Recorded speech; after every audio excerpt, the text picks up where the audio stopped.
خوشی کی بات ہے کہ جب طوفان نوح کی تباہی کے بعد اللہ تعالیٰ نے سرزمین عرب پر ایک ایسی قوم پیدا فرمائی جو دنیا میں سب سے زیادہ طاقتور، مضبوط اور توانا افراد پر مشتمل تھی۔ یہ لوگ جسمانی خوبصورتی، سرخ و سفید رنگت اور وجاہت میں اپنا ثانی نہیں رکھتے تھے۔ مال و دولت کی فراوانی، شاندار تہذیب و تمدن، شان و شوکت سمیت دنیا کی ہر نعمت اور آسائش انہیں میسر تھی۔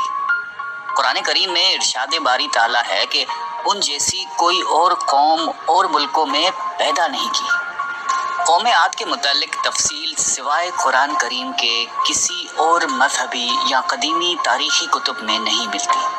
اس لیے اس قوم کی حالت کا نقشہ یا قرآن کریم کے ذریعے بن سکتا ہے یا پھر ان اثریات کے ذریعے جو محققین علم آثار نے ان کے بارے میں حاصل کی ہیں۔ مورخین لکھتے ہیں کہ عاد نام کا ایک شخص حضرت نوح کی چوتھی نسل میں ان کے بیٹے سام کی اولاد میں سے تھا۔ چنانچہ اس شخص کی اولاد اور اس کی پوری قوم عاد کے نام سے مشہور ہو گئی۔ وہ اعرابی تھے جو بہت لمبے اور مضبوط ستونوں پر قائم کردہ عالی شان محلات میں رہا کرتے تھے۔ قرآن کریم نے انہیں ارم ذات العماد یعنی ستونوں والے کے نام سے یاد کیا ہے۔ ارم ان کا بہت خوبصورت شہر تھا جس کے آثار 1984 میں خلائی شٹر چیلنجر کی مدد سے دریافت کیے گئے ہیں۔ یہ علاقہ آج کل عمان کا حصہ ہے۔ بحریہ عرب اور بحر احمر کے درمیان عمان، حضرموت، بحرین اور مغربی یمن تک ایک وسیع صحرا ہے جسے صحرائے الاحقاف کہتے ہیں۔ یہ دنیا کے عظیم صحراؤں میں سے ایک ہے جس کا رقبہ ایک محتاط اندازے کے مطابق 65 لاکھ مربع میٹر ہے۔ اس صحرا میں سفید اور باریک ریت کے ہزاروں فٹ اونچے پہاڑ نما ٹیلے ہیں جہاں کوئی بھی چیز پھینکی جائے تو منٹوں میں غائب ہو جاتی ہے۔ کسی زمانے میں یہ دنیا کا سرسبز و شاداب علاقہ تھا اور وہاں یہ قوم عاد آباد تھی۔ آج یہ بھیانک صحرا اللہ تعالیٰ کی کھلی نشانیوں میں سے ایک اور اہل زمین کے لیے جائے عبرت ہے۔ قرآن کریم میں ارشاد باری تعالیٰ ہے کہ وہ ارم جو ستونوں والے تھے جن کی مانند کوئی قوم ملکوں میں پیدا نہیں کی گئی۔ بعض مفسرین نے لکھا ہے کہ ارم عاد کے دادا کا نام تھا جیسا کہ ان کے شجرہ نسب میں بیان کیا گیا تھا۔ ڈاکٹر اسرار احمد تحریر فرماتے ہیں کہ عام مورخین کا خیال ہے کہ ارم قوم عاد کے شاہی خاندان کا لقب تھا۔ حالیہ دور میں ایک شہر کے جو زیر زمین آثار دریافت ہوئے ہیں ان سے پتہ چلتا ہے کہ اس شہر کے فصیل پر 30 ستون یا مینار بنائے گئے تھے۔ کہا جاتا ہے کہ یہ شہر شداد نے خصوصی اہتمام کے ساتھ بسایا تھا جو اس قوم کا بہت بڑا بادشاہ تھا۔ قد و قامت اور جسمانی قوت کے لحاظ سے دنیا میں اس کا کوئی ثانی پیدا نہیں ہوا۔ اس طرح اس قوم نے جس معیار اور جس انداز کی تعمیراتیں کی، ایسی تعمیرات اس سے پہلے دنیا میں کبھی کسی قوم نے نہیں کی۔ شاید اسی لیے یہ جگہ شداد کی جنت ارضی کے نام سے تاریخ میں مشہور ہے، تاکہ لوگ آخرت کی جنت کے بدلے اس نقد جنت کو اختیار کر لیں۔ مگر جب یہ عالی شان محلات تیار ہو گئے اور شداد نے اپنے روسائے مملکت کے ساتھ اس میں جانے کا ارادہ کیا تو ان پر اللہ تعالیٰ کا عذاب نازل ہوا اور وہ سب ہلاک ہو گئے اور وہ محلات بھی مسمار ہو گئے۔ اس اعتبار سے اس آیت میں قوم عاد پر آئی ایک خاص عذاب کا ذکر ہوا ہے جو شداد بن عاد اور اس کی بنائی ہوئی جنت پر نازل ہوا۔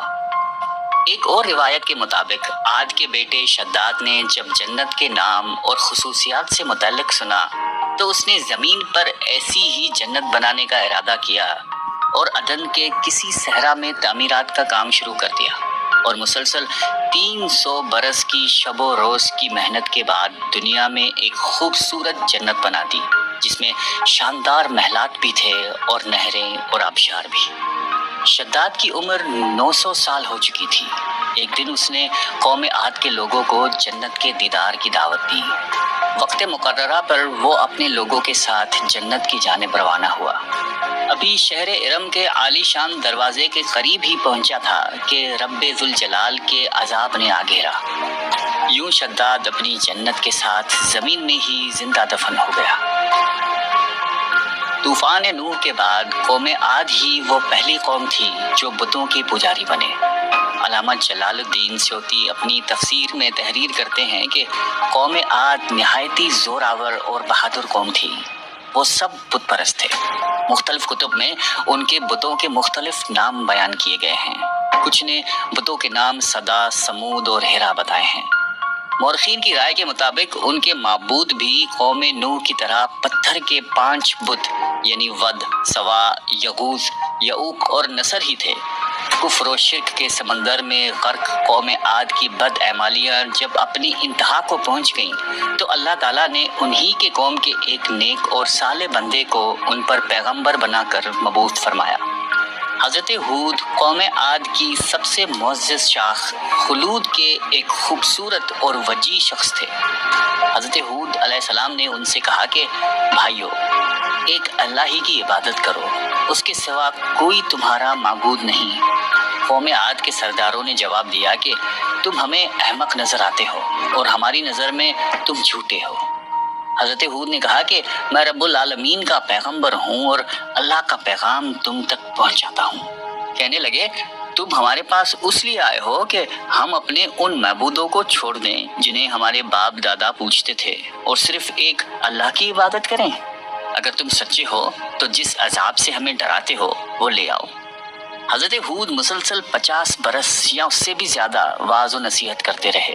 کبھی انہیں اللہ کی عطا کردہ نعمتیں یاد دلاتے تو کبھی عذاب الہی سے ڈراتے، کبھی طوفان نوح کی ہولناکیوں کا ذکر فرماتے، لیکن وہ غرور و تکبر میں اندھے اور بہرے بنے رہے۔ انہیں اپنی طاقت پر بڑا گھمنڈ تھا۔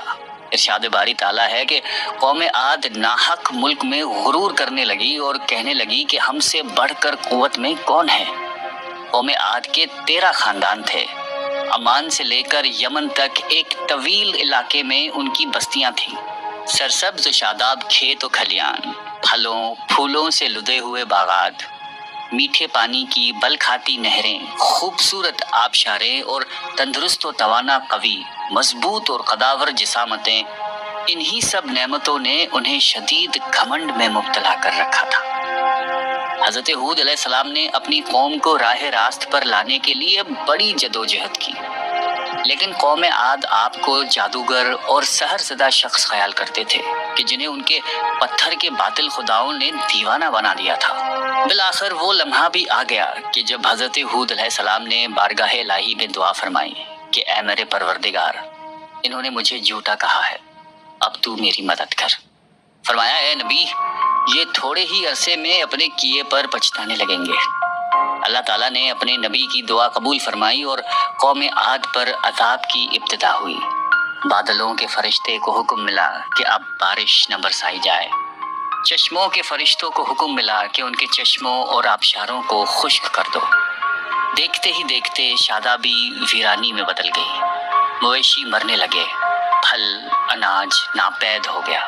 پوری قوم خشک سالی کا شکار ہو کر بدحال و پریشان ہو گئی۔ یہ سلسلہ مسلسل 3 سال چلتا رہا۔ نبی سے قوم کی یہ پریشانی دیکھی نہ جاتی تھی۔ مسلسل واعظ و نصیحت کرتے رہتے اور فرماتے کہ اے میری قوم، اپنے پروردگار سے بخشش مانگو، پھر اس کے آگے توبہ کرو، وہ تم پر آسمان سے مینا برسائے گا اور تمہاری طاقت اور قوت میں اضافہ فرمائے گا۔ کہنے لگے ہود، تم ہمارے پاس کوئی دلیل ظاہر نہیں لائے، ہم صرف تمہارے کہنے سے نہ تو اپنے معبودوں کو چھوڑنے والے ہیں اور نہ تم پر ایمان لانے والے ہیں۔ ہم تو یہ سمجھتے ہیں کہ ہمارے کسی معبود نے تمہیں آسیب زدہ کر کے دیوانہ کر دیا ہے۔ اس زمانے میں یہ دستور تھا کہ قوموں کو جب کوئی مشکل آ گھیرتی تو وہ بیت اللہ شریف جا کر اللہ کے آگے آہوازاری کرتے اور ان کی مشکل رفع ہو جاتی۔ یعنی کافر قومیں بھی اس حقیقت کو تسلیم کرتی تھیں کہ اس ارض و سما کی مالک ایک لافانی قوت موجود ہے۔ چنانچہ قوم عاد کے 70 سرکردہ افراد مکہ مکرمہ پہنچے، جہاں معاویہ بن بکر کی حکومت تھی۔ معاویہ کی ماں کا تعلق قوم عاد سے تھا۔ معاویہ نے ان کی خوب آوبھگت کی۔ وہ لوگ 1 ماہ تک وہاں رہے اور بارش کے لیے دعائیں مانگتے رہے۔ دعا کروانے والے سردار کا نام قیل بن عمبر تھا۔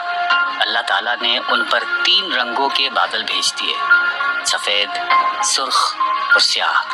پھر آسمان سے ندا آئی کہ ان میں سے ایک کو منتخب کر لو۔ قیل نے سیاہ بادل کو پسند کر لیا کیونکہ وہ خوب بارش برسانے والا تھا۔ پھر ندا آئی کہ تو نے ہلاکت اور تباہی کو پسند کر لیا ہے۔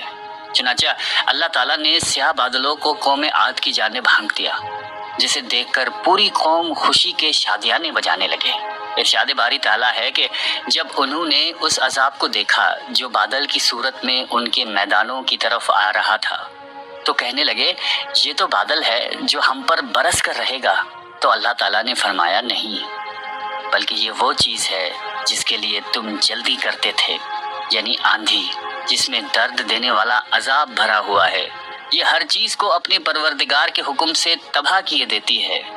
گنہگار لوگوں کو ہم اسی طرح سزا دیا کرتے ہیں۔